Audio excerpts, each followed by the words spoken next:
Tu te rappelles, je t'ai demandé de m'aider à me congeler plus tôt. Je ne t'aiderai pas à te congeler. Cartman, c'est une idée stupide. Tu avais raison, Kyle. Ça s'est retourné contre moi. J'ai été congelé 500 ans et je t'appelle du futur. Le 30 septembre 1960, les Pierres à Feu deviennent la première série animée diffusée en prime time, malgré leur grand succès. La première vraie sitcom animée après fut Les Simpsons, apparu le 17 décembre 1989 dans un épisode spécial de Noël, issu d'un court segment dans l'émission de Tracy Ullman sur Fox, avant d'avoir leur propre série. Cette série a montré aux chaînes et téléspectateurs le potentiel des dessins animés pour adultes. Son succès a ouvert la voie à Futurama, les Griffins, les Rois du Texas et South Park. Aujourd'hui, nous revenons au tout début pour vous présenter une brève histoire de l'une des comédies animées les plus intelligentes et les plus drôles jamais diffusées à la télévision. Et quand tout sera terminé, vous allez respecter notre autorité sur South Park. Avant de commencer, abonnez-vous à Weird History et dites-nous en commentaire quelles émissions vous aimeriez voir. Imaginez un petit morceau de papier de construction, les Claypool. Nous ne pouvons pas diffuser la chanson du générique par manque de moyens. Nous pouvons placer ce chèque dans un fonds commun de placement monétaire, puis nous réinvestirons les gains dans des comptes en devises étrangères avec des intérêts composés. Et c'est parti! Les Simpsons sont peut-être plus influents et les Griffins ont peut-être eu plus de téléspectateurs. Mais grâce au temps minimal qu'il faut à ses créateurs pour passer de la conception à la réalisation d'un épisode, South Park a toujours été bien plus pertinent que n'importe lequel de ses concurrents. En fait, la volonté de la série de s'attaquer aux sujets controversés du moment, combinée à sa capacité à le faire alors que ces controverses sont encore bien présentes, a aidé South Park à devenir la série animée la plus d'actualité des années 1990, des années 2000 voire de tous les temps. Elle l'a fait avec un humour féroce. Oh, tu n'es plus censé pouvoir te moquer de moi! Qu'est-ce qui se passe, bon sang? En 1992, Trey Parker rencontre Matt Stone en cours de cinéma à l'Université du Colorado à Boulder. Ils découvrent un humour similaire. Les deux se sont tout de suite entendus et ont décidé de réaliser un court-métrage ensemble. Le processus a commencé par des essais caméra, au cours desquels ils improvisaient des imitations de voix d'enfants. Dans le Minnesota, ma sœur a mis un chapeau à un bonhomme de neige qui a tenté de la tuer. Enfin, Parker a imaginé un court-métrage d'animation utilisant ses voix, appelé L'Esprit de Noël. Le court-métrage, qui a été réalisé avec du papier de construction, des découpages et de l'animation en stop-motion, se concentrait sur 4 garçons qui donnent vie à un bonhomme de neige, un peu comme dans le classique d'animation pour enfants Frosty le bonhomme de neige. Mais contrairement à Frosty, ce bonhomme de neige devient immédiatement maléfique et il tue l'un des garçons qui s'appelle Kenny. Oh mon Dieu! Frosty a tué Kenny. Jésus apparaît pour affronter le bonhomme de neige meurtrier et les enfants découvrent que Noël signifie recevoir des cadeaux. Les 4 enfants ressemblent beaucoup à Cartman, Stan, Kyle et Kenny, même si le Kenny qui se fait tuer ressemble plus à Cartman. Mais d'un point de vue historique, c'est assez clair. Le court-métrage, plus tard appelé Jésus contre Frosty, a servi de prototype à la série suivante. Mec. Je t'avais dit de ne pas mettre ce putain de chapeau sur la putain de tête de Frosty, non? En 1995. 3 ans plus tard, le court-métrage Jésus contre Frosty a été découvert par Brian Graydon de Fox, qui l'a adoré. Il a donné $1000 à Parker et Stone pour qu'ils créent une version mise à jour qu'il pourrait envoyer à ses amis d'Hollywood comme carte de Noël. Bien que portant le même titre, The Spirit of Christmas, la version mise à jour en animation image par image avec du papier découpé est un tout nouveau court-métrage. Les garçons chantent des chants de Noël puis se demandent si Kyle, qui est juif, peut participer. Jésus affronte le Père Noël au centre commercial local où Kenny est encore tué. Oh mon Dieu, ils ont tué Kenny. Avant la résolution, le patineur olympique Brian Boitano intervient et règle le différend. Les garçons apprennent une fois de plus que le vrai sens de Noël, c'est de recevoir des cadeaux, mais décident de se convertir au judaïsme après avoir découvert que les enfants juifs reçoivent des cadeaux pendant 8 nuits lors de Hanouka. Ce court-métrage, appelé Jésus contre le Père Noël pour le différencier du précédent, est le premier, pour présenter les 4 garçons sous leur forme familière, chacun avec les noms que nous leur connaissons aujourd'hui. Il est tout aussi important de noter que c'est la première fois que leur ville natale est explicitement appelée South Park. Ce court-métrage a séduit George Clooney, qui qui l'a soutenu et a obtenu le rôle de Sparky le chien dans la première saison de South Park. Aussi une apparition non créditée de médecin dans le film South Park, plus grand, plus long et sans coupure, 1999, Fiston. J'ai une mauvaise nouvelle, fiston. Nous avons accidentellement remplacé ton cœur par une pomme de terre au four. Il te reste environ 3 secondes à vivre. Après avoir obtenu le soutien de l'industrie avec leur dernier court-métrage, Parker et Stone ont développé South Park en une série qui a officiellement été lancée sur Comedy Central le 13 août 1997. Le premier épisode, Cartman se fait sonder, a utilisé le stop-motion comme les courts-métrages de Noël, mais cette technique prenait trop de temps. Dès le deuxième épisode, Parker et Stone ont adopté l'animation par ordinateur, toujours utilisée aujourd'hui. La série a rencontré un tel succès qu'on lui attribue souvent le mérite du succès actuel de Comedy Central. Comme d'autres dessins animés en prime time avant lui, comme les Simpsons, la dimension adulte de South Park a vite suscité la controverse dans certains milieux. Cette controverse n'a jamais vraiment disparu, mais n'a pas non plus éclaté au Congrès, contrairement à celle de Tétis et Butthead en 1999. Le segment Beavis et Butthead, ils mettent le feu à des choses. Au départ, personne ne savait combien de temps South Park durerait, ni n'avait envisagé des accords de merchandising pour ce projet vu comme un feu de paille à petit budget. Après le succès de la série, les magasins ont vite été envahis de produits dérivés bon marché, profitant de sa popularité. Avant que la mode ne disparaisse, inutile de dire que l'immense popularité de South Park ne s'est pas révélée être une simple mode passagère. Cependant, il a fallu un certain temps pour que les produits dérivés deviennent de qualité. C'est l'Amérique. Et en Amérique, si quelque chose est nul, tu es censé pouvoir te faire rembourser. Allez, Kenny. Le dernier épisode de la saison 1 de South Park, la maman de Cartman est une salope, s'achève sur un suspense concernant l'identité du père de Cartman. La révélation devait être diffusée dans 4 semaines, au début de la saison 2. Après des semaines d'attente, les fans ont suivi la première de la saison, 2 impatients de savoir qui était le père de Cartman. Mais seulement, ils ont simplement annoncé que la question ne serait pas résolue dans cet épisode. La vérité sur la lignée de Cartman ne sera pas dévoilée ce soir pour laisser place au programme spécial suivant. Qui serait une histoire indépendante, centrée sur les vedettes TV de l'univers, Terrence et Philip Parker. Stone a ensuite souligné que les fans de South Park aimeraient ta blague, car elle reflète l'esprit misanthrope de la série. Personne ne se soucierait vraiment de l'identité du père de Cartman, car c'est celui qu'on choisit. Cette fois, les gars de South Park ont raté la blague. Au départ, de nombreux fans étaient mécontents de cette blague. Nous avons conservé certains de leurs messages sur notre répondeur. Je vais venir là-bas et te couper les testicules, et je ne regarderai plus jamais South Park. Vous trouvez marrant de cacher le père de Cartman? J'espère que vous mourrez tous les deux. En fait, selon les rapports des actualités contemporaines, des fans en colère se sont révoltés. Métaphoriquement, nous supposons, et beaucoup ont affirmé avoir complètement abandonné la série. Certains critiques étaient tout aussi perturbés et pensaient que ce coup de théâtre entraînerait le déclin rapide et la disparition de la série. Comme nous le savons aujourd'hui, ces critiques ne pouvaient pas se tromper davantage. Ce n'est pas l'extérieur qui compte, c'est l'intérieur. Tu veux voir ce qu'il y a à l'intérieur de moi? Grâce à Community, il est désormais universellement admis que le mieux qu'une série télévisée puisse accomplir, c'est 6 saisons et un film, 6 saisons et un film. South Park n'a attendu que la saison 3 pour passer au cinéma, le 23 juin 1999. Plus grand, plus long et non censuré a été présenté au Grauman's Chinese Theatre à Hollywood avant sa sortie nationale une semaine après. Réalisé par Parker, le film suit Stan, Kyle, Cartman et Kenny qui provoquent une polémique après avoir vu un film classé R de Terrence et Philip rempli de grossièreté. Tu es vraiment un grossier. Philippe, il a dit quoi? La controverse dégénère en guerre entre les États-Unis et le Canada, forçant Stan, Kyle et Cartman à tenter de sauver Terrence et Philip, condamnés à mort. Kenny tente aussi d'empêcher Satan et Saddam Hussein de dominer le monde.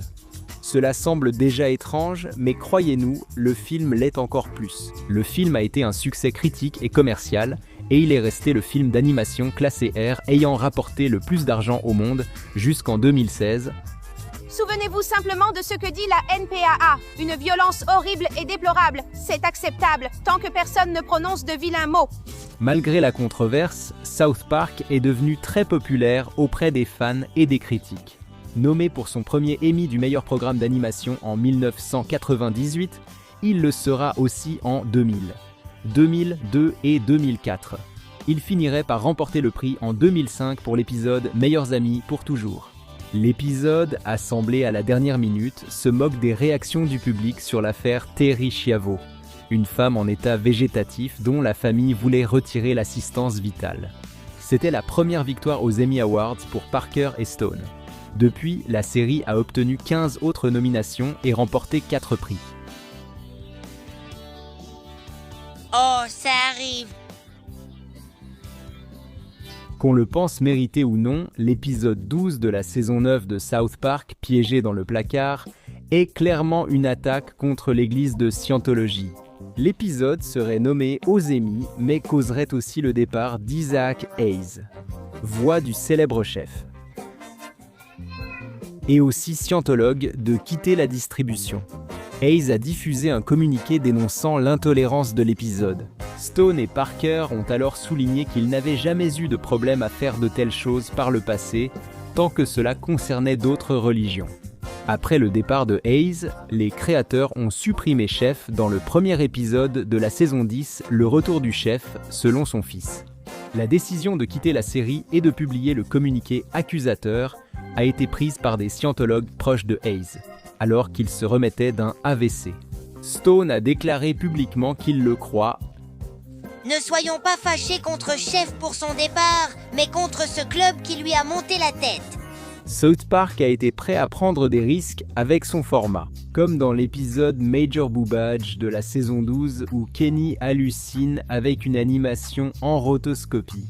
La série s'est surpassée dans le 6e épisode de la saison 16 en 2012.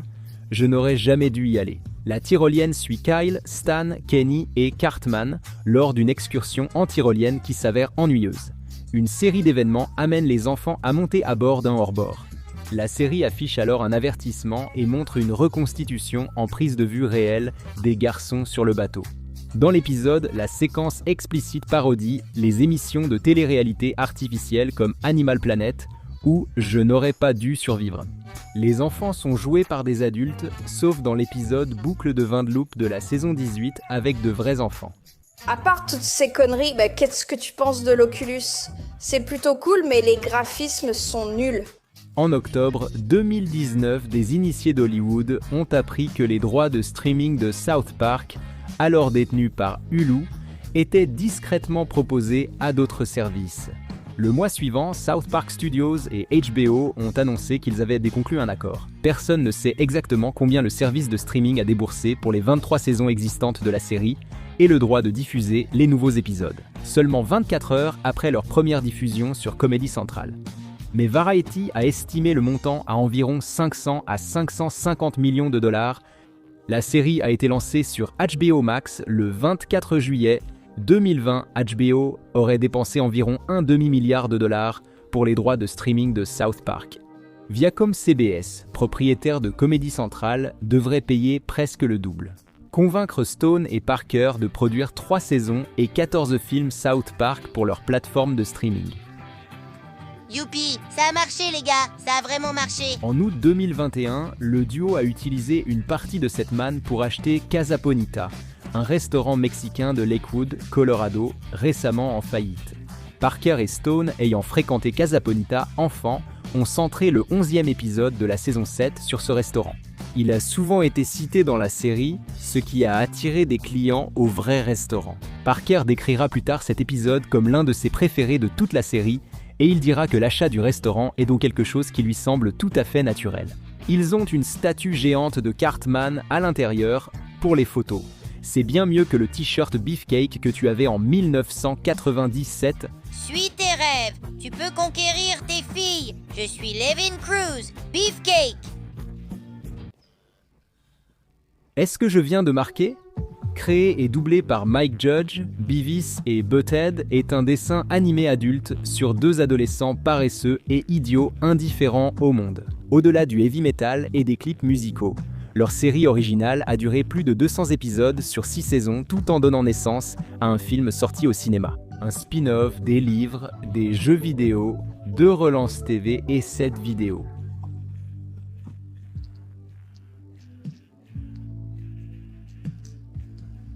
Installez-vous sur le canapé pour une plongée dans la chronologie.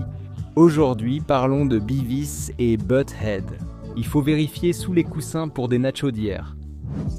En 1985, Mike Judge a obtenu un diplôme en physique après divers petits boulots peu passionnants. Il a voyagé comme bassiste dans un groupe de blues, tout en suivant des cours de mathématiques en 3e cycle. Mike Judge découvre sa véritable vocation en 1989 en voyant des cellulos d'animation exposés au cinéma. Il a appris l'animation en autodidacte et vendu en 1991 son court-métrage Espace Bureau à Comedy Central. Ce court-métrage présentait Milton et inspira partiellement des années plus tard le film Espace Bureau de Mike Judge. Mais en 89, il était simplement heureux d'avoir vendu quelque chose. Il était tellement content qu'il a quitté l'école pour se consacrer à l'animation à plein temps. En 1992, Judge a réalisé le court-métrage Baseball de grenouille, où Beavis et Butt-Head, 2 fans de heavy metal, frappaient une grenouille vivante à la place d'une balle. Les personnages portent le nom d'enfants que Judge a connus, et le style artistique s'inspire partiellement de la bande dessinée. Peanuts était volontairement non raffiné, car Judge voulait qu'il semble dessiné par quelqu'un de fou. Les premiers personnages paraissent grossiers et Judge n'avait pas encore trouvé leur voix. Comme une dans ses fesses. Mais Baseball de grenouille a bien saisi le ton nihiliste et comique qui rendra plus tard les personnages célèbres. Baseball de grenouille a été lancé au festival d'animation déjanté de Spike et Mike, qui a révélé des talents comme Tim Burton, Trey Parker, Matt Stone et Brad Bird. Pendant ce temps, Judge essayait de susciter l'intérêt des chaînes en les appelant à froid et en envoyant des copies VHS de Baseball de grenouille à pratiquement tous ceux qui en voulaient une. La stratégie a réussi quand MTV a acheté le court-métrage et paix, amour et compréhension pour les diffuser dans Liquid Television, leur nouvelle série d'animation. Suite au succès de Baseball de grenouille sur Liquid Television, MTV a invité Judge à New York pour discuter d'une série Beavis et Butt-Head. En mars 1993, MTV a commandé 35 épisodes de Beavis et Butt-Head, principalement produits dans son studio à Manhattan. Judge préférait travailler de chez lui à Austin, envoyant ses contributions par FedEx et fax. Les épisodes de Beavis et Butt-Head alternaient entre des histoires scénarisées sur la vie quotidienne des personnages dans leur ville natale ennuyeuse, et des séquences où ils étaient assis sur un canapé à commenter des clips musicaux, des improvisations en grande partie réalisées par Judge. Inspirés par Peanuts, les parents des garçons sont absents de la série et les adultes qu'ils croisent sont souvent hostiles. Judge admire Peanuts, ce qui explique l'absence d'histoire de fond marquante dans Beavis et Butt-Head, souvent contradictoires. Les personnages meurent souvent et on ignore même sur quel canapé ils passent leur temps. La série est rapidement devenue un des plus grands succès de MTV, mais les frasques délinquantes de Beavis et Butt-Head ont aussitôt suscité la controverse. Le sénateur démocrate Ernest F. Hollings, président du comité sénatorial du commerce, des sciences et des transports, a cité l'émission comme exemple de violence télévisée à limiter par le gouvernement. Cependant, Hollings s'est ridiculisé en appelant la série Buff Code et Beavo Beaver, ainsi qu'autre chose. Le public a trouvé cette erreur hilarante et elle a ensuite été reprise dans la série par Tom Anderson, Buff Code et Bieber. Ce qui n'a amusé personne, c'est qu'un garçon de 5 ans dans l'Ohio avait tué sa sœur de 2 ans en incendiant leur maison plus tôt ce mois-là. Après que Beavis et Butt-Head ont dit que le feu était amusant, le rôle du dessin animé dans la tragédie fut remis en question. Mais à l'époque, toutes les références au feu ont été supprimées de cette série, et l'émission a été déplacée à une heure plus tardive. Malgré cela, l'émission connaîtra d'autres controverses. En 1994, une fillette de 8 mois a été tuée par une boule de bowling lancée d'un pont à Jersey City, New Jersey. L'organisation Moralité dans les médias a déclaré que l'acte imitait une scène de Beavis et Butt-Head. La police n'a fait aucun lien et a précisé que l'auteur n'avait pas le câble. MTV a nié tout lien de la série avec l'incident, mais l'a quand même déplacé à une heure plus tardive. La chaîne a ajouté un avertissement précisant que les personnages n'étaient pas réels et que leur comportement ne devait pas être imité. Cependant, l'émission est restée aussi créative et réussie qu'auparavant. Le premier épisode de la saison 2 introduisait Daria Morgendorffer, devenue si populaire qu'elle a eu sa propre série dérivée. Mais à la fin de la saison, Mike Judge sentait manquer d'idées. Il a même envisagé de mettre fin à la série, mais il a persévéré et pendant la 3e saison, il a eu ce qu'il décrira plus tard comme un second souffle. Les saisons suivantes offriront de nombreux épisodes et moments emblématiques. La génération en crise de 1994 marque la première apparition du grand Cornelio, alter ego de Beavis. En 1995, la série a diffusé un épisode spécial de Noël d'1 heure de Beavis et Butthead, où les garçons répondaient à de vraies lettres de fans. En 1996, le moment culturel de Beavis et Butthead atteindra son apogée avec la sortie du long-métrage Beavis et Butthead font l'Amérique. Les dirigeants du studio voulaient d'abord un film en prise de vue réelle avec David Spade et Adam Sandler, star de Saturday Night Live. Le film a été transformé en film d'animation après que la société mère de MTV, Viacom, a racheté Paramount Pictures. Le film raconte un voyage où 2 personnages cherchent leur télévision volée, poursuivis par l'ATF qui les prend pour des terroristes. Le film a été un énorme succès qui a reçu des éloges inattendus de la part des critiques, tout en battant le record des sorties du mois de décembre. En coulisses, le rythme intense de la série et du film était trop difficile pour Judge. Il avait aussi commencé une seconde série, Les Rois de la Colline, prévue sur Fox en janvier 1997. Avec tout cela en tête, Judge a pris la décision de mettre fin à Beavis et Butthead avant que la série ne devienne lassante. La 7e saison serait la dernière, avec un final diffusé le 28 novembre 1997. En travaillant sur Les Rois du Texas, Judge recevait parfois des histoires de scénaristes qu'il jugeait plus adaptées à Beavis et Butthead qu'à leur série actuelle. Finalement, il a jugé qu'il était temps d'exploiter ses idées. La saison 8 de Beavis et Butthead a débuté sur MTV le 27 octobre 2011. La série relancée était assez similaire à la version originale. Les différences les plus notables étant l'absence de Daria et l'inclusion de nouvelles séquences. Les garçons commentaient de la télé-réalité comme les clips musicaux, une idée déjà envisagée par Judge pour la version originale. Il a tenté de commenter des scènes réelles, mais pensait que plaisanter sur les dialogues marchait moins bien que sur la musique et a laissé tomber. La 8e saison compterait 24 épisodes de 12 minutes et, selon Judge, a bien fonctionné en audience. À l'époque, le public MTV devenait plus féminin, mais l'émission plaisait moins aux femmes qu'aux hommes. Pour cette raison, entre autres, MTV a décidé de ne pas poursuivre avec une autre saison. Ils ont brièvement envisagé de vendre l'émission à une autre chaîne, mais, selon Judge, aucun accord de ce type n'a jamais été conclu. Aucun accord n'a été trouvé et le dernier épisode du Revival a été diffusé le 29 décembre 2011. En 2018, le groupe de rock Portugal, The Man, a demandé à Judge de réaliser un court-métrage de Beavis et Butthead à projeter avant leur concert. Judge s'est tellement amusé à faire la vidéo qu'il a décidé de relancer la série et a entamé des discussions avec Paramount pour un nouveau reboot. Le développement de la nouvelle version, d'abord prévue pour Comedy Central puis transférée sur Paramount+, a débuté en 2020.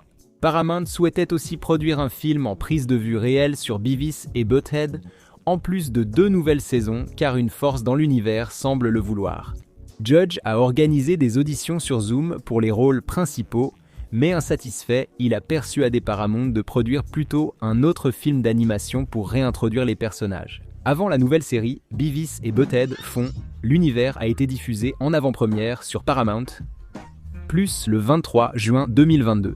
Le film où les personnages principaux voyagent de 1998 à 2022 et rencontrent leur double a reçu des critiques positives et a présenté les personnages à une nouvelle génération. La saison 9 a débuté le 4 août 2022. La série renouvelée a continué l'histoire du film sur le multivers de Beavis et Butthead, présentant des versions plus âgées et hyper intelligentes des 2 héros venus du futur. Présentation des personnages à la génération Z. Ce renouveau a été salué et a permis à la plateforme de renouveler la série pour une 3e saison, prévue pour être diffusée sur Comedy Central, pas mal pour 2 glandeurs de Highland au Texas. Avec tout le respect, vous ignorez ce que c'est d'être numéro 1. Ce n'est pas inhabituel qu'Hollywood donne le feu vert à 2 projets similaires en même temps. Par exemple, Armageddon et Deep Impact en 1998, Le Prestige et L'Illusionniste en 2006, ou encore La Chute de la Maison Blanche et La Chute de la Maison Blanche en 2013. Et en 1999, il y avait le film Mafia Blues et la série télé Les Sopranos, sortis à quelques mois d'intervalle. Les 2 projets portaient sur un gangster anxieux consultant un thérapeute, mais la ressemblance s'arrêtait là. Bien que Mafia Blues soit amusant, Les Sopranos a révolutionné les séries télévisées. Je sais qui tu es, j'ai vu Mafia Blues. Je n'ai pas besoin des conséquences de traiter quelqu'un comme toi. Essaie de ne pas faire une crise de panique parce qu'on va plonger en profondeur dans la chronologie. Assure-toi que les flics n'écoutent pas, n'écoutent pas, parce qu'aujourd'hui on parle des Sopranos. Imagine la suite avec la voix de Christophe Multasanti.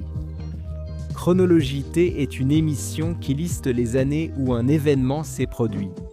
En 1995, David Chase était déjà un vétéran de la télévision, après 20 ans comme scénariste ou producteur, sur des séries à succès comme Colac, The Night Stalker, Les Dossiers Rockford et Northern Exposure. La dernière venait de se terminer 1 an plus tôt, et Chase voulait que son prochain projet soit un film, selon ses propres dires. Il amusait depuis longtemps son entourage avec des histoires sur sa mère autoritaire et voulait créer un projet comique inspiré de ses anecdotes. Chase a finalement pensé que le scénario serait plus drôle si le personnage principal était dur. Je me suis dit que ça pourrait être intéressant si le gars était un mafieux. Il a créé une histoire où un gangster apprend que sa mère veut le faire tuer car il l'a mise en maison de retraite. En même temps, le gangster serait en thérapie, réalisant que sa mère était aussi son plus grand ennemi sur le plan psychologique. Chase a présenté l'idée à son agent qui a suggéré une série télévisée, ce que Chase a finalement accepté. Il s'est alors immédiatement mis au travail sur ce qui allait devenir le pilote des Sopranos. Le pilote de Chase suivait Tony Soprano, mafieux du sud du New Jersey, inspiré de Vincent Vigny, Océane Palermo et d'autres gangsters réels ou fictifs. Comme prévu par Chase pour le film, Tony avait une mère autoritaire, inspirée de la sienne, ainsi qu'une psychiatre basée sur la propre thérapeute de Chase. On dit qu'il faut écrire sur ce qu'on connaît. Chase a proposé à toutes les chaînes de la ville, seul Fox a montré de l'intérêt, mais a renoncé après lecture du scénario. Heureusement, HBO a finalement accepté de financer le pilote, tourné en 1997. Le casting a eu lieu la même année et pour le rôle principal, Chase pensait déjà à Steven Van Zandt, le guitariste du E Street Band de Bruce Springsteen. Le producteur a eu l'idée après avoir vu Van Zandt parler au Rock and Roll Hall of Fame, mais Van Zandt n'était en réalité pas un acteur. Après son audition, Chase a créé le rôle plus petit de Silvio Dante pour lui. Le rôle de Tony a finalement été attribué à James Gandolfini, invité à auditionner après sa performance dans True Romance de Tony Scott, 1993. Chase a réalisé le pilote, apprécié par HBO, mais ils l'ont mis en attente pour diverses raisons, ce qui a frustré Chase. Il a pensé demander à la société de financer 45 minutes de tournage supplémentaire pour transformer le pilote en long métrage. En décembre 1997, la chaîne a commandé 12 épisodes de plus. Les Sopranos ont été diffusés le 10 janvier 1999. Sa séquence d'ouverture élégante montrait Tony conduisant de New York jusqu'à sa maison dans le New Jersey. Et, dans un clin d'œil subtil à la direction que prendrait l'histoire, tout cela était accompagné de la chanson « Woke Up This Morning » d'Alabama 3 évoque une femme qui finit par inverser les rôles face à son mari violent. La série a été un succès immédiat dans les audiences. Et dès le début, plusieurs critiques de renom ont commencé à saluer la série comme étant potentiellement la meilleure émission de tous les temps. La première saison a reçu de nombreuses récompenses, dont 2 Emmy Awards et 4 Golden Globes, ainsi que des récompenses du Screen Actors Guild, du Directors Guild of America, du Writers Guild of America et de la Television Critics Association. La saison 2 des Sopranos a reçu le même accueil que la première et l'avenir de la série semblait prometteur. Mais le 18 juin 2000, une tragédie est survenue. Nancy Marchand, qui jouait la mère de Tony, Livia Soprano, est décédée des suites d'un cancer du poumon et d'un emphysème. Cette perte fut difficile car, à l'époque, le conflit Tony-Livia était l'intrigue centrale de la série. À la fin de la 2e saison, Livia cherche à neutraliser le pouvoir de Tony sur sa vie et peut-être même à le faire tuer. La mort de Marchand a obligé la série à changer de direction. Le 2e épisode de la 3e saison a utilisé une combinaison d'images de synthèse et de séquences inédites des saisons précédentes pour créer une dernière scène entre elle et Tony. Le résultat était parfois étrange, mais les moyens de traiter la mort de Marchand avec respect et selon les besoins de la série étaient limités. L'épisode est finalement devenu l'un des plus mémorables des Sopranos. Si vous étiez fan des Sopranos, vous vous rappelez sûrement ces personnages marquants, ces intrigues imprévisibles et les longues attentes. Contrairement aux autres séries de l'époque, les pauses entre les saisons des Sopranos étaient beaucoup plus longues, dépassant souvent les 4 mois habituels. Après la saison 3 en mai 2001, la série a fait une pause de 16 mois avant la saison 4 en septembre 2002. Après la saison 5 en juin 2004, la série a disparu, près de 2 ans avant la saison 6 en mars 2006. La 6e et dernière saison de la série a été scindée en 2 parties, la seconde débutant en avril 2007, 10 mois après la fin de la première, en juin 2006. Les Sopranos ont ouvert la voie pour que Game of Thrones puisse aller encore plus loin. L'ultime épisode des Sopranos, Made in America, a été diffusé le 10 juin 2007. Le dernier épisode, prévu entre les saisons 5 et 6, montrait Tony de plus en plus isolé, triomphant finalement dans sa guerre contre Phil Liotardo, chef de la famille Lupertazzi. À la fin de l'épisode, Tony, menacé d'inculpation, rejoint sa femme et son fils dans un restaurant en attendant Mido. Tony observe prudemment chaque nouveau client entrant dans le restaurant. Un homme en veste réservé aux membres, assis à un tabouret avec son café, se lève et va aux toilettes derrière Tony. Pendant ce temps, Mido, qui peinait à se garer, arrive enfin. Une clochette à la porte du restaurant tinte, Tony lève les yeux. C'est alors que cela s'est produit. L'écran est devenu noir, le son s'est arrêté, coupant la chanson de Journey de 1981 Don't Stop Believing.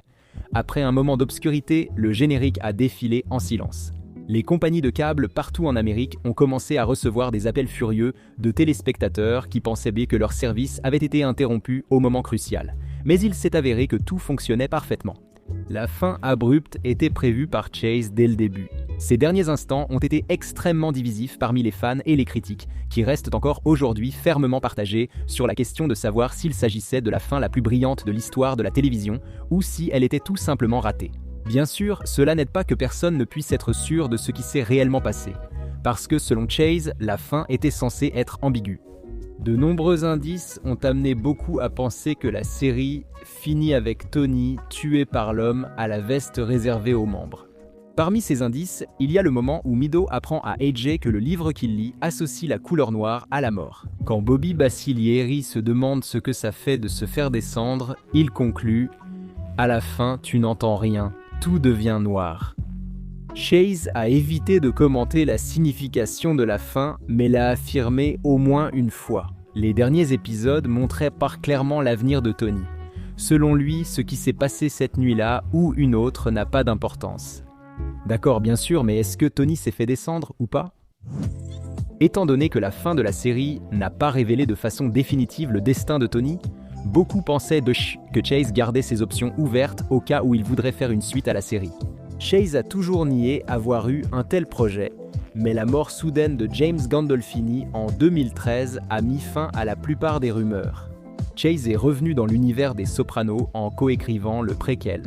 Les Nombreux Saints de Newark, sorti en 2021, le film portait sur la relation entre le mafieux Dickie Multisanti et le jeune Tony Soprano, joué par Michael Gandolfini, fils de James Gandolfini. Malgré de bonnes critiques, le film a échoué au box-office, ne rapportant que quelques millions pour un budget de 50 millions. Cependant, la sortie du film a ravivé l'intérêt pour la série, ce qui a fait grimper ses chiffres de streaming. Donc, au moins dans ce sens, il a été considéré comme un succès. Pendant ce temps, la série télévisée serait largement reconnue comme ayant inauguré ce que l'on appelle le second âge d'or de la télévision et le concept même de la télévision de prestige. Après Les Sopranos, HBO s'est réinventé en chaîne de séries dramatiques prestigieuses, au budget de film, lançant des séries emblématiques comme Deadwood, Sur écoute et Game of Thrones. Le succès des Sopranos a poussé d'autres chaînes et créateurs à oser des contenus plus audacieux. Vince Gilligan, créateur de Breaking Bad, affirme que sans Tony Soprano, Walter White n'aurait jamais existé. Mad Men et Boardwalk Empire ont été créés par d'anciens scénaristes des Sopranos. Et des séries de prestige intenses comme The Walking Dead doivent sans doute beaucoup au chef-d'œuvre mafieux de Chase. Espérons simplement que ces canards reviendront enfin.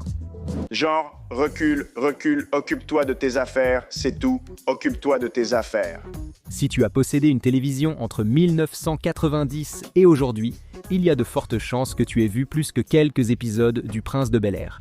Bien que désormais un classique des années 90, Le Prince de Bel-Air était à l'époque une idée novatrice. Lors de sa première diffusion, aucune série télévisée n'était autant liée à la culture hip-hop. Grâce à ses évolutions à l'écran et en dehors, elle est devenue une série emblématique de la décennie, voire de tous les temps. C'est un chemin difficile, mais après l'avoir parcouru, tu peux dire « j'ai fait ça, je suis un homme ». C'est la plus grosse bêtise que j'ai entendue depuis la ferme.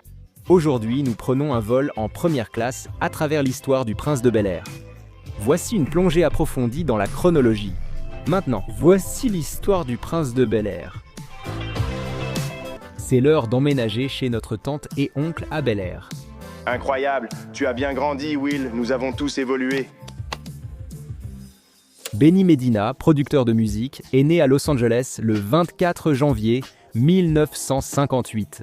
Il a grandi dans la pauvreté avant de rencontrer un ami aisé à l'adolescence, qui a autorisé Medina à vivre dans le garage aménagé derrière chez sa famille. À partir de là, Medina a pu fréquenter un lycée huppé dans le quartier de Beverly Hills et profiter d'avantages qui ne lui étaient pas accessibles dans ses premières années.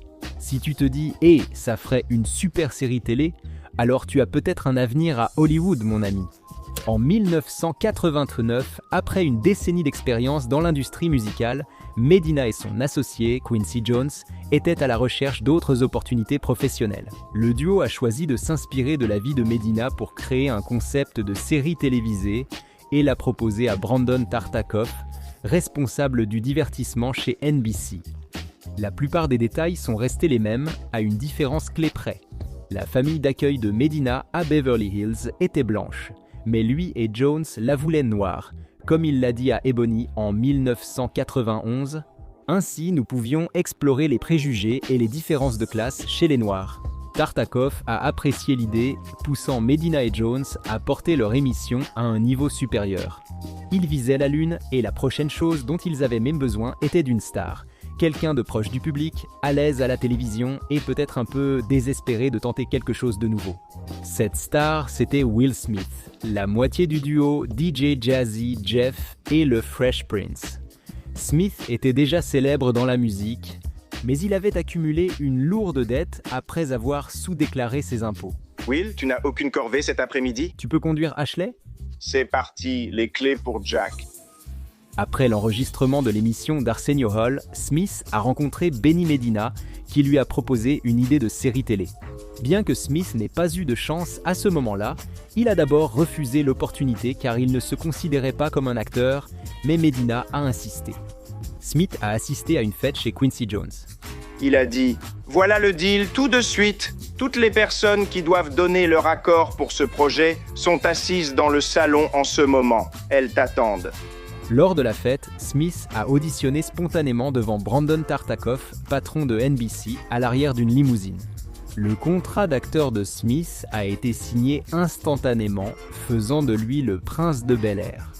Le développement de la série a aussi été rapide, NBC voulant la diffuser à l'automne 1990. Le scénario a été écrit et tourné en 3 semaines seulement, sans vraiment peaufiner l'histoire, ajuster le casting ou obtenir des retours du studio. Comme Medina et Jones n'étaient pas scénaristes, Tartikoff a choisi Andy et Suzanne Borowitz, connus pour Drôle de vie et Sacrée famille, pour écrire le pilote du Prince de Bel-Air. Les personnages secondaires sont inspirés de la famille de Quincy Jones et Carlton porte le nom de Carlton Hughes. L'oncle Phil de James Avery, la tante vive de Janet Hubbard, Ashley de Tatiana Ali, Hilary de Karen Parsons, Jeffrey de Joseph Marcel et Carlton d'Alfonso Ribeiro ont tous été choisis à une vitesse fulgurante. Très peu d'entre eux avaient une expérience significative en tant qu'acteurs avant leur rôle dans Le Prince de Bel-Air. Mais ils correspondaient à l'apparence et à l'ambiance de la série, du moins pour les premières saisons. Mais nous allons un peu trop vite. On dirait que c'était hier, quand j'essuyais ses larmes. Oh non, c'était hier. Vive, je t'ai dit que ce garçon n'était pas prêt pour Jurassic Parker. L'épisode pilote, Le projet du Prince de Bel-Air, a été diffusé le 10 septembre 1990 sur NBC. Il suit une version fictive de Will Smith, contraint de quitter West Philadelphie pour vivre chez sa tante Viviane à Bel-Air, Los Angeles. Les tensions augmentent entre Will et la famille Banks en raison de leurs différences culturelles. Oh mec, le vol était dingue. J'étais sur le premier Noël. Non, on dit que la pièce était géniale, excuse-moi. Non. Super génial. Oh non, ça ne veut pas dire ce que tu... Comment il dirait ? Le vol était vraiment génial. Cela finit par un moment d'acceptation sincère et une ultime blague. Je suis ravie que tu sois ici, Will. Oh merci. Hein ? Tu es comme le grand frère que je n'ai jamais eu. Attends, tu parles de quoi ? On t'a remis à ta place ? Le Prince de Bel-Air se distinguait par ses racines dans la culture noire et la scène hip-hop des années 1990, le monologue de l'oncle Phil au milieu de l'épisode où il raconte à Will avoir vu Malcolm X parler, a touché les téléspectateurs. J'ai lu chaque mot qu'il a écrit, crois-moi, je sais d'où je viens. La chanson du générique Yo Home to Bel-Air est vite devenue inoubliable. Will Smith l'a écrite et enregistrée après avoir lu le script du pilote. Les paroles narratives, combinées au schéma de couleurs criardes typiques des années 90, des scènes d'ouverture, ont rapidement fait de cette chanson l'un des génériques de séries télé les plus mémorables de tous les temps. Le reste de la série a également connu un succès rapide. Le Prince de Bel-Air est devenu la série la mieux notée dès sa première saison. Rien ne pouvait arrêter le Prince de Bel-Air. Entre 1990 et 1996, Le Prince de Bel-Air a marqué la culture pop avec de nombreux moments emblématiques. Le moment clé survient dans l'épisode Christmas Show de la saison 2, où Alfonso Ribeiro réalise pour la première fois la danse de Carlton sur Jingle Bell Rock. Cela a rapidement été suivi d'une nouvelle performance dans la saison 3, cette fois sur une chanson de Tom Jones.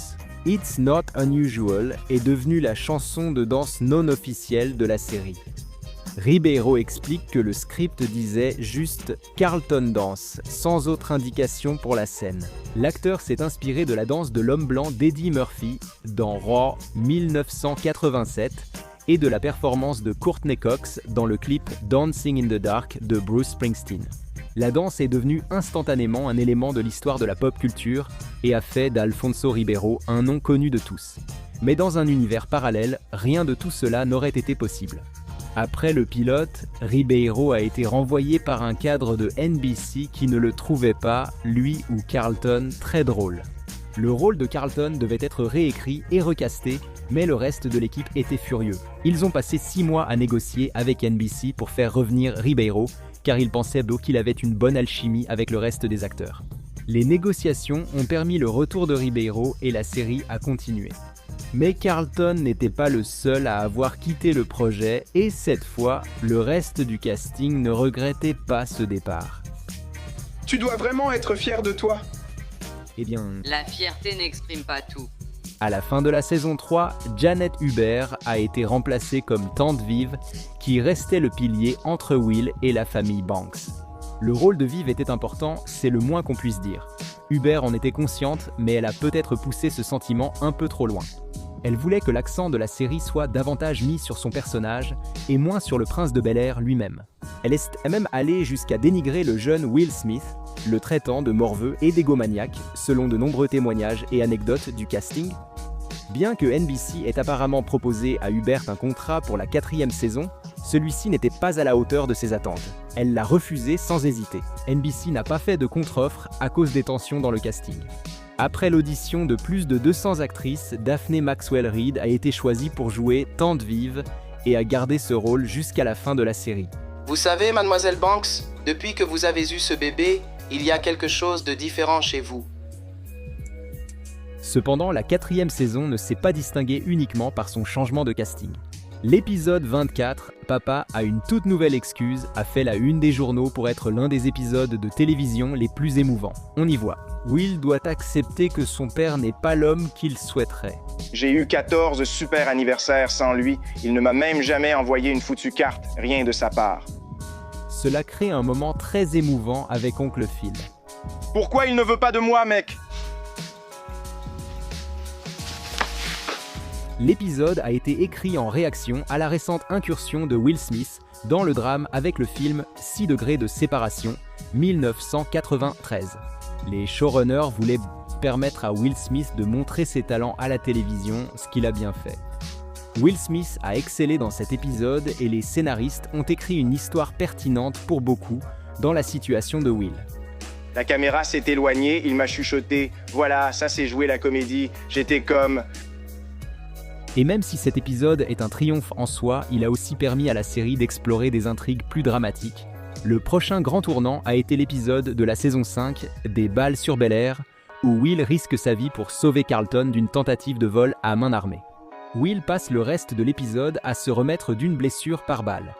Pendant ce temps, l'épisode aborde le système judiciaire et la façon dont il peut négliger ou abandonner les Noirs en Amérique. C'est un moment de narration poignant. Je dois juste apprendre à gérer tout ça, d'accord? Ouais, eh bien... J'ai trouvé ma voix. Ce n'est pas toi, mec, c'est eux. Au fur et à mesure que la série continuait de mûrir et d'attirer l'attention, sa vedette aussi, alors que Will Smith jouait encore le gamin débrouillard de West Philadelphia. Il était aussi choisi pour des rôles dans des superproductions. En 1995, il a joué dans Bad Boys de Michael Bay, un film d'action qui allait lancer toute une franchise. L'année suivante, il joue dans Independence Day de Roland Emmerich. Smith n'était pas forcément acteur quand il a obtenu son rôle dans Le Prince de Bel-Air. À la fin de la 6e saison, en 1996, il était évident qu'il avait un avenir à Hollywood. C'est Smith qui a choisi d'arrêter la série avant une 7e saison. Bien sûr, sa décision était en partie basée sur le fait qu'il était submergé de propositions de films. Et il ne pouvait tout simplement pas justifier le temps que prenait le tournage de nouveaux épisodes du Prince de Bel-Air. Mais selon ses mémoires publiées en 2021, Will Smith a en fait vu l'épisode des Balles sur Bel-Air comme le début du déclin de la série.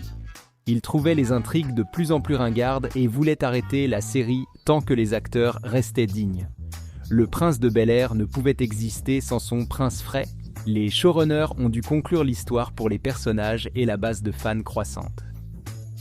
Je ne veux juste pas que tu penses que je suis le même gamin stupide que j'étais quand je suis arrivé ici. Comment pourrais-tu croire ça? Tu penses vraiment que c'est ce que je pense?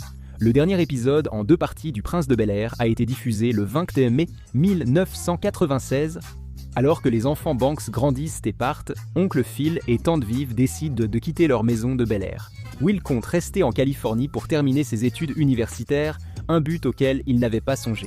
Dans les premiers épisodes de la première saison, environ 25 millions de personnes se sont branchées pour regarder les derniers instants de la série.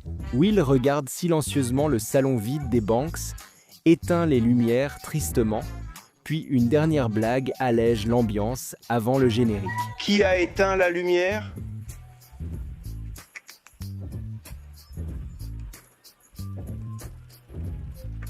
Avec Smith absorbé par sa carrière à Hollywood, on croyait ne plus entendre parler du Prince de Bel-Air.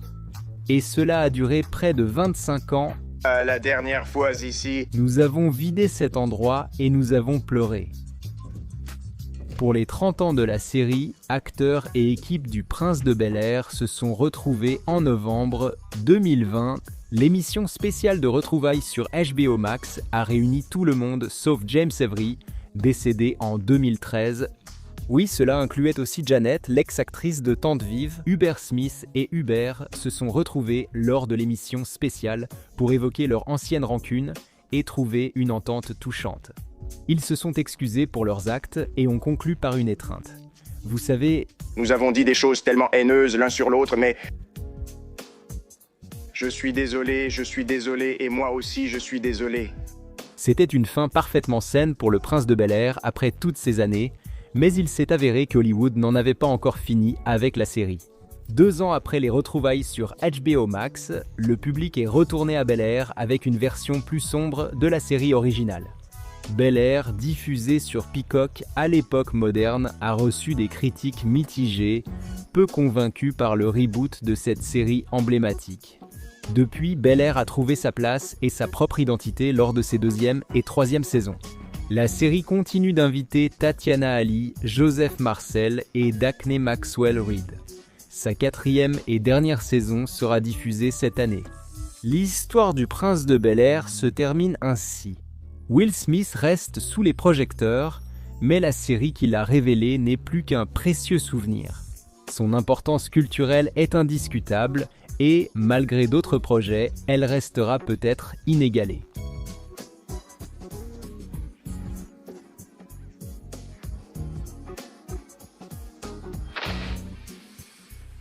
Buddy, dis, il est sorti pour fumer une cigarette. Quelqu'un a commencé à tirer. Quelqu'un est rentré avec un chargeur vide. Dans le système de justice pénale, 2 groupes représentent le peuple. La police, qui enquête, et les procureurs, qui poursuivent les délinquants. Si vous le saviez déjà, c'est probablement grâce à la série policière et judiciaire de NBC New York Police Judiciaire, ou l'un de ces 600 dérivés connus pour leur point de vue partagé entre 2 groupes. New York Police Judiciaire est devenue l'une des séries et franchises télévisées majeures des années 90. Lancez donc l'effet sonore, vous voyez lequel ? Analyse approfondie de la chronologie, aujourd'hui sur New York Police Judiciaire. Ouvrons la séance et abordons l'outrage au tribunal. Monsieur McCoy, c'est au jury de juger. En 1988, Dick Wolf, ex-scénariste de Hill Street Blues, propose une série où chaque épisode consacre la moitié du temps. Une moitié suivait les inspecteurs enquêtant sur un crime, l'autre les procureurs chargés des poursuites. Il a proposé l'idée à Universal où un cadre a réagi. L'idée ressemblait à la série éphémère de 1963 Arrest and Trial, qui suivait d'abord la police, puis un avocat de la défense. Wolf a proposé la série à Fox, qui a commandé 13 épisodes avant de changer d'avis. Il a alors présenté le concept à CBS, qui a commandé un pilote. Ce pilote s'appellerait « Le porteur de valise préféré de tous » et traitait d'une affaire de corruption politique. Vous verrez comment ces hommes, animés par la cupidité, ont trahi la confiance du public et comploté avec le crime organisé pour assassiner un fonctionnaire. Wolf ferait passer des auditions à une multitude d'acteurs pour les rôles principaux, y compris de futurs stars comme Eric Lasalle d'Urgence et Michael Madsen de Reservoir Dogs. Finalement, il opte pour George Zanza et Chris Knott comme détectives Greevy et Logan, Michael Moriarty et Richard Brooks pour les substituts du procureur Ben Stone et Paul Robinette, ainsi que Roy Tinnis pour le procureur Alfred Wentworth. Wolf choisit Mike Post, compositeur de Hill Street Blues, pour la musique du générique et le fameux Dun Dun de la série. Ce son évoque le claquement d'une porte de cellule de prison, créée en combinant des effets sonores comme un marteau sur une enclume et une centaine d'hommes tapant du pied sur un plancher en bois. L'épisode pilote montre la seule apparition à l'écran de Steve Zern-Kilton, narrateur de la série, avec la réplique « Regardez-moi ça, vous croyez ces types à des crédits ?» Le pilote sera finalement le 6e épisode de la saison 1, mais pas sur CBS. La chaîne n'a vu aucun potentiel de vedette dans la distribution et a donc rapidement refusé la série. À court de chaîne à qui vendre la série, Wolf a proposé l'émission à NBC en 1989. Les patrons de la chaîne, Brandon Tartikoff et Warren Littlefield, craignaient au départ que la série ne puisse pas maintenir l'intensité du pilote chaque semaine. Mais ils y voyaient aussi du potentiel. Tu veux gagner Eureko? Tu y vas. Avec l'un des 5 chefs d'accusation déjà prouvés dans le sport d'État. NBC a finalement commandé une saison complète de Law & Order en 1990 en raison d'une indisponibilité. Tinnis fut remplacé par Stephen Hill dans le rôle du procureur Adam Schiff, marquant le premier changement de casting de Law & Order, mais pas le dernier. Après la première saison, Zunza serait remplacé par Paul Sorvino, Les Affranchis, dans le rôle du détective Phil Serretta. Jerry Orbach a ensuite remplacé ce dernier en tant que détective Lenny Briscoe, restant si longtemps dans ce rôle qu'il a été déclaré monument vivant par la New York Landmarks Conservancy. Et Briscoe, je ne sais pas comment tu travailles, mais ce n'est pas une question de... Crime. Ça l'est quand il y a du sucre glace sur son uniforme bleu. Après la saison 3, la chaîne a demandé plus de personnages féminins réguliers. Dans la 4e saison, le capitaine Cragen de Dan Florich serait remplacé par la lieutenante Van Buren d'Ezapata Mercanson, et Claire Kincaid de Jill Hennessy prendrait la place de Robinette au bureau du procureur. L'acteur Michael Moriarty est parti à la fin de la 4e saison, mais savoir s'il a démissionné ou s'il a été renvoyé dépend de la version à laquelle on croit. Michael Moriarty, instable, dit avoir quitté la série car Wolf n'a pas respecté son opposition publique aux limites sur la violence à la télévision, proposée par Janet Reno. Cela a permis l'arrivée, à la saison 5, du personnage le plus marquant de New York, police judiciaire après Lenny Briscoe. Jack McCoy, joué par Sam Waterston, dont la détermination à repousser les limites éthiques est devenue emblématique de New York, police judiciaire. Je joue à des jeux juridiques avec ces voyous, mais j'aimerais surtout les emmener à Battery Park pour les pendre publiquement. Comme Jerry Orbach, il est vu comme un monument vivant à New York. Conseiller Frisco de tous les bars du monde entier, etc., etc. À la fin de la première saison de Waterston, le contrat de Chris Knott a expiré à cause de divergences créatives avec Wolf. Son personnage revient dans Exilé en 1998, un film de Law & Order. Entre-temps, le détective Ray Curtis, joué par Benjamin Bratt, le remplace dans la 6e saison. Cela stabiliserait la partie policière de la formule. Frisco et Curtis deviendraient les plus anciens partenaires détectives et, avec Van Buren et McCoy, formeraient le noyau central de la série pendant un temps. En gagnant en popularité, la série s'est aussi fait connaître pour ses intrigues inspirées de faits réels. Elles adaptaient des affaires réelles très médiatisées et récentes. La série a diffusé des épisodes inspirés, entre autres, de l'affaire O.J. Simpson et de l'épidémie de SRS. Par la suite, les changements de casting sont devenus fréquents dans New York, police judiciaire. Carrie Lowell, Angie Harmon, Elizabeth Rome, Alana de la Garza, Diane Wist et Fred Thompson ont tous travaillé au bureau du procureur. Jesse L. Martin, Dennis Rena, Michael Imperioli, Milena Govic, Jerry Sisto et Anthony Anderson ont joué des détectives dans la série avec aussi des invités spéciaux. New York, police judiciaire est célèbre pour ses petits rôles confiés à des acteurs avant leur célébrité. De nombreux acteurs, dont Claire Danes, Idris Elba, Jennifer Garner, Philip Seymour Hoffman, Felicity Huffman et Ellen Pompeo, ont débuté à la télévision dans New York, police judiciaire. Et si on proposait à tous de boire un verre s'ils ont déjà joué dans New York, police judiciaire? Alors toute cette salle serait en feu. Avec tout ce succès, un spin-off était inévitable. New York, unité spéciale, SVU, s'inspire d'un épisode de New York, police judiciaire, lui-même basé sur le meurtre réel de Jennifer Levin en 1986, appelé l'affaire du meurtrier Preppy. La série mettait en vedette Mariska Hargitay et Christopher Meloni comme détectives Benson et Stabler. Avec Dan Florek en capitaine Cragen et Richard Belzer en détective, tous deux reprenant leur rôle de la série originale. John Munch de NBC Homicide, Life on the Street croisait parfois Law & Order, The Wire et X-Files apparaissant partout. Homicide, je veux dire SVU. Fort du succès de SVU, Wolf a tenté un nouveau spin-off. Avec Law & Order, Criminal Intent en 2000.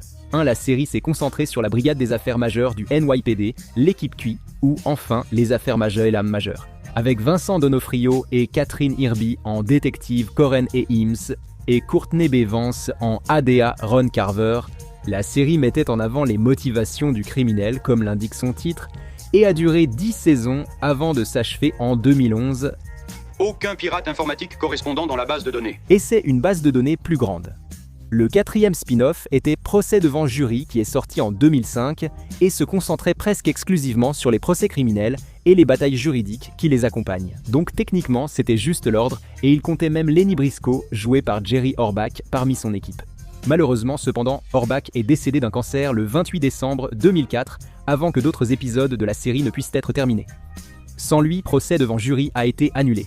Après une saison, votre affaire vient de s'aggraver. Après 20 saisons et 3 spin-offs New York, Police Judiciaire s'est terminé le 24 mai 2010 NBC, relançant la franchise avec une nouvelle équipe et un nouveau lieu. New York, Police Judiciaire. Los Angeles comptait Alfred Molina, Skittle Rich et Terrence Howard. Malgré un bon démarrage le 29 septembre 2010, la série a peiné à fidéliser le public. Et comme New York, cour de justice, elle ne durera qu'une seule saison. En 2017, Dick Wolf, sans doute influencé par le succès de American Crime Story, crée New York, police judiciaire, Affaire vraie. Affaire vraie, contrairement aux autres séries New York, police judiciaire, traitait une seule affaire réelle par saison. La première saison relatait le procès d'Eric et Lyle Menendez, avec Eddie Falco en Leslie Abramson. Mais la série n'a pas eu de suite et s'est arrêtée là. On dit que la 7e fois est la bonne. Et New York, crime organisé, a prouvé ce vieil adage lorsqu'elle a été lancée, le 1er avril 2021. Ce 7e spin-off met en vedette Christopher Maloney, qui reprend son rôle d'Elliot Stabler, désormais au bureau de contrôle du crime organisé. New York, crime organisé, à l'instar de True Crime, suit une affaire par saison. Mais sa 5e saison débutera en 2025. J'en ai vraiment assez que tout le monde me juge sur la personne que j'étais il y a 12 ans. Le 3 mai 2021, NBC a commandé une saison du 8e spin-off New York, section défense. Cependant, seulement 2 mois plus tard, le 15 juillet, Wolf et la chaîne ont annoncé qu'ils abandonnaient la série pour travailler sur autre chose, et cette autre chose était le retour de la série originale New York, police judiciaire. La relance verrait Anthony Anderson et Sam Waterston reprendre leur rôle. Jack McCoy, joué par Waterston, ne resterait qu'une saison. Waterston a 84 ans, mais la relance a permis à la série New York, police judiciaire d'atteindre sa 24e saison. Elle a accompli sa mission selon sa vérité. Alors, dis-moi ce qui est raisonnable, ce qui est juste. En 2024, Wolf s'est tourné vers le Grand Nord Blanc et a créé New York, police judiciaire. Toronto, section criminelle. Comme l'original, elle suivait l'unité des affaires majeures du service de police. On ignore si la série tournée à Toronto fait partie du même univers que la franchise New York, police judiciaire, mais elle est très appréciée des Canadiens. Sa première a été le drame le mieux noté de l'année et a aussitôt obtenu 2 saisons supplémentaires. Bien que Richard Belzer soit décédé en 2023, il ne serait pas étonnant que le détective Munch apparaisse. Ce type est partout, tu as eu une sacrée carrière, sergent Munch, vraiment ? Je ne sais pas où tout est passé. Rachel affirme que c'est son film préféré, Les Liaisons Dangereuses, c'est bien ça. Son vrai film préféré, c'est Winky d'Hibernie. Friends, série phare des années 90, battait des records d'audience et faisait de ses acteurs des stars du jour au lendemain. Ce n'était pas seulement des chansons et des danses. Des problèmes en coulisses menaçaient la série, malgré la présence des acteurs en couverture de magazines au début du millénaire. Aujourd'hui, nous revenons sur tous les hauts, les bas, les moments improbables, les invités spéciaux et les épisodes très spéciaux de l'une des plus grandes comédies télévisées. Tiens-moi plus près, Tony Danza. Il est temps de parler de Friends. Intéressé par un commentaire sarcastique ? L'histoire de Friends débute en décembre 1993 avec 2 scénaristes de télévision déçus. David Crane et Martha Kaufman venaient de voir leur série Family Album annulée sur CBS et étaient nostalgiques du passé. Quand ils venaient d'obtenir leur diplôme universitaire, qu'ils vivaient à New York et qu'ils étaient encore pleins d'optimisme pour l'avenir. En essayant de capturer ce moment dans le temps, Crane et Kaufman ont rédigé un pitch de 7 pages pour Insomnia Café, une série sur un groupe de jeunes amis vivant à New York. Ils ont présenté le pitch à NBC, qui a commandé un pilote, puis les scénaristes ont commencé à travailler. Au fil du développement de l'intrigue, Insomnia Café est devenu Friends Like Us, puis 6 of One Across the Hall, et enfin simplement Friends. Crane et Kaufman ont remis leur script pilote à NBC en mars 1994. Bien que le concept de la série soit resté en grande partie le même depuis le tout début, quelques changements ont dû être apportés avant que le script ne trouve son chemin jusqu'à l'écran, et cela c'est en grande partie grâce au casting. Joey Tribbiani devait former un couple avec Monica Geller, et tous deux auraient été le centre principal de la série. Mais tout a changé quand Courtney Cox a auditionné. Crane et Kaufman voulaient d'abord qu'elle joue Rachel après l'avoir vue dans Seinfeld, mais elle a refusé. Elle se sentait proche de Monica et sûre de rendre justice au rôle. À l'audition, Crane et Kaufman ont dû l'accepter. Alors, tu veux nous le dire maintenant, ou on attend que les 4 demoiselles d'honneur soient trempées ? Pendant ce temps, lorsque Matt LeBlanc a passé l'audition pour le rôle de Joey, il a joué le personnage comme un bouffon. Les créateurs ne pensaient pas le personnage stupide, mais NBC a apprécié l'aspect comique, donc LeBlanc a eu le rôle. Joey, arrête de la draguer, c'est son mariage. Quoi ? C'est interdit ? Comme Courtney Cox et Matt LeBlanc ne correspondaient pas à la vision initiale, l'intrigue romantique a été abandonnée et le reste du casting s'est formé ensuite. Ross Geller serait joué par David Schwimmer, le rôle ayant été écrit pour lui dès le début. Jon Favreau et Jon Cryer ont été envisagés pour Chandler Bing, mais c'est Matthew Perry qui a eu le rôle. Kathy Griffin et Jane Lynch ont auditionné pour Phoebe Buffay, mais Lisa Kudrow a obtenu le rôle grâce à son talent comique. Jennifer Aniston a été choisie pour jouer Rachel Green après l'annulation de sa série CBS Modeling Through. La distribution était décidée, mais le pilote n'était pas prêt pour le prime time. NBC craignait que des acteurs dans la vingtaine rebutent les téléspectateurs plus âgés. Un temps, Pat le flic, un personnage d'âge moyen, figurait dans le pilote et le rôle était déjà attribué. Après plusieurs tentatives infructueuses d'intégrer le personnage, NBC a abandonné et retiré Pat le flic de l'histoire. Peut-être que je ne t'arrête pas aujourd'hui ou que je suis passé et tu n'étais pas là. Tu préférerais mon absence. 2 mois plus tard, le 2 mai, ils ont répété devant un public au studio Warner Brothers à Burbank, Californie.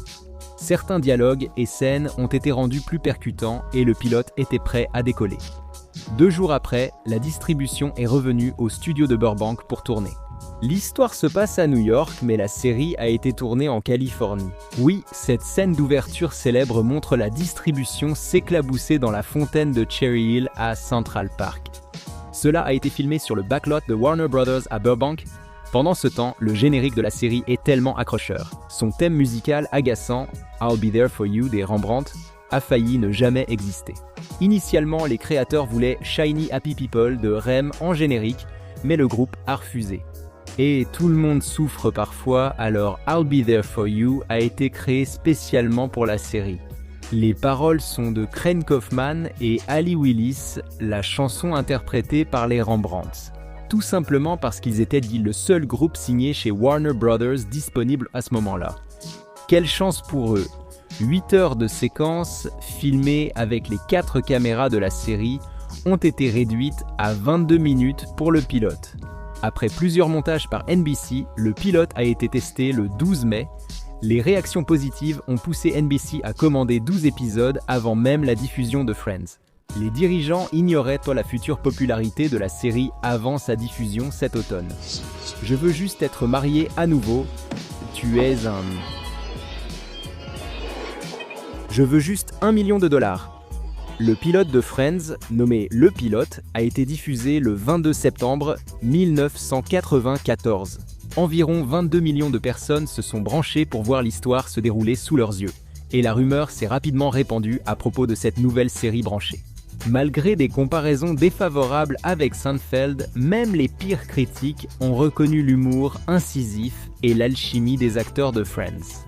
La série était en phase avec les jeunes adultes des années 90 d'une manière qu'aucune autre série n'avait réussi.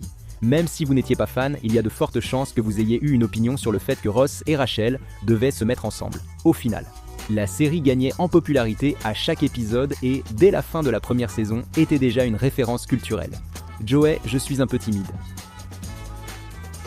Pas de soucis, Ross, demande-moi. Par la suite, Friends a régulièrement fait la une et marqué l'histoire. Le 18 janvier 1996, l'épisode de la saison 2 intitulé « Celui avec le mariage lesbien » a créé la controverse dans certaines régions des États-Unis à cause de sa représentation d'un mariage lesbien.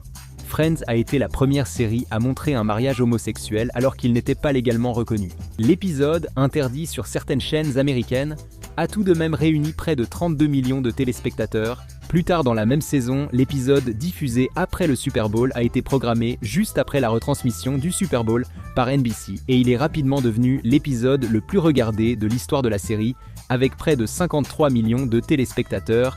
Cet épisode, le plus riche en stars de la série, accueillait des invités comme Brooke Shields, Jean-Claude Van Damme et Julia Roberts.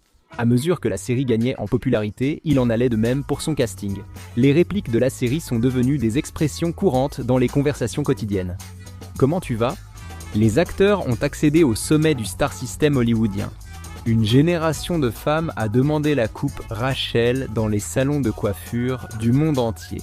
Dans les années 90, tout le monde avait une amie avec la coupe Rachel. Dès la 3e saison, qui a commencé à être diffusée ce mois de septembre-là, David Schwimmer a commencé à plaider pour que chaque membre du casting reçoive le même salaire pour chaque épisode dans lequel il apparaissait, même si cela signifiait que lui et Jennifer Aniston gagneraient moins. Je suppose que je n'ai jamais considéré l'argent comme un problème, c'est parce que tu en as, c'est un bon point. Cette démarche inédite dans les négociations collectives a conduit à un moment historique de la télévision quelques années plus tard. Nous n'avons pas autant d'argent que toi. D'accord.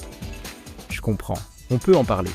En février 2002 avec Friends, au sommet de sa popularité, le casting a négocié sa plus grosse augmentation de salaire. NBC a accepté de verser à chaque acteur principal $1 million par épisode pour les saisons 9 et 10 de la série. Waouh, ces prix sont vraiment chers! Cela a fait de Courtney Cox, Jennifer Aniston et Lisa Kudrow les femmes les mieux payées de la télévision à l'époque. Mais malgré ces cachets impressionnants, certains membres du casting étaient prêts à quitter le décor de l'appartement. Ils voulaient explorer d'autres projets et étaient trop âgés pour la série. Le casting approchait la quarantaine, n'étant plus les jeunes de 20 ans pour qui Friends avait été créé, et ils redoutaient que la série en pâtisse. Jennifer Aniston a ensuite précisé lors d'une interview avec NBC « Je voulais que ça se termine tant que les gens nous aimaient encore. » Vous savez tous, mais est-ce que Ross le sait? Oh non, Ross ne sait rien. Le dernier épisode de Friends a été diffusé sur NBC le 6 mai 2004, l'épisode en 2 parties de la saison 10. Le dernier a été un adieu émouvant pour tous. Le casting, l'équipe et les fans se sont réunis pour un adieu émouvant, suivi par 52 millions de téléspectateurs. C'est le 2e épisode le plus vu de Friends, après celui diffusé après le Super Bowl. Une finale mémorable. Les fans comme les critiques ont salué l'épisode pour sa résonance émotionnelle, son ton tendre et sa capacité à conclure 10 saisons d'intrigues désordonnées, dramatiques et hilarantes. Game of Thrones aurait dû en prendre de la graine après une décennie à l'antenne. Monica et Chandler se sont mariés et sont devenus parents de jumeaux. Phoebe fondait une famille avec Paul Rudd. Ross et Rachel étaient enfin réunis. Joey, lui, a eu sa propre série dérivée. J'ai tout quitté, mais c'est le choix logique. Pour réussir comme acteur, il faut partir à Los Angeles, à Hollywood. Alors, qu'est-ce que tu fais ici à Dallas? Diffusée pour la première fois sur NBC en septembre 2004, la série Joey montrait le personnage principal déménager à Los Angeles pour poursuivre sa carrière d'acteur. Malheureusement, ni la carrière fictive de son personnage, ni la série n'ont décollé. Les critiques ont jugé la série peu drôle et sans la magie de l'original, car David Crane et Martha Kaufman, créateurs de Friends, n'y ont pas participé. Sans ses amis, le Joey de Matt LeBlanc semblait plus superficiel. J'ai encore été nommé pour un prix de feuilleton télé. Je peux y aller? J'aimerais pouvoir l'accepter. Avec des places limitées, les audiences ont chuté et Joey a été retiré à la moitié de sa 2e saison. La série est revenue en 2006 pour un dernier épisode, puis a été annulée et oubliée. Après 10 saisons, 62 nominations aux Emmy Awards, 6 victoires et un spin-off raté, il était temps de refermer le livre de Friends. C'est vraiment fini entre nous. Ça me va très bien. Mais ce n'était pas la fin. Nous étions en pause. Le 27 mai 2021, les 6 amis se sont réunis pour des retrouvailles sur HBO Max. Ils ont visité les plateaux, rejoué d'anciens épisodes, discuté avec des invités célèbres et révélé des images inédites des coulisses. Ces retrouvailles émouvantes ont généré plus d'abonnements à HBO Max que toute autre production de Warner Bros, suscitant l'émotion des fans. Cette année-là, ils sont devenus le 2e programme le plus populaire de la plateforme de streaming. En tant qu'amis, les fans se sont réjouis de voir toute la distribution réunie à nouveau, mais tragiquement, ce serait la dernière fois. Une nouvelle choquante est tombée cette nuit sur la mort de Matthew Perry, le 28 octobre. En 2023, Matthew Perry est mort chez lui à Los Angeles. L'acteur est célèbre pour son rôle de Chandler Bing et son engagement pour la réhabilitation, inspiré par sa lutte contre l'addiction. Plus de gens vont m'écouter, alors je dois en profiter. Je dois aider autant de personnes que possible. Sa disparition a clos le chapitre de Friends et marqué la fin d'une époque. La série a longtemps dominé la télévision et son influence marque encore l'industrie aujourd'hui. Pendant ce temps, des générations de fans savent que peu importe à quel point les choses deviennent difficiles, vos amis seront toujours là pour vous. Bienvenue dans le monde réel. C'est nul, mais tu vas aimer. Qu'en pensez-vous? Quel est votre moment préféré de Friends? Dites-le en commentaire et regardez nos autres vidéos de chronologie.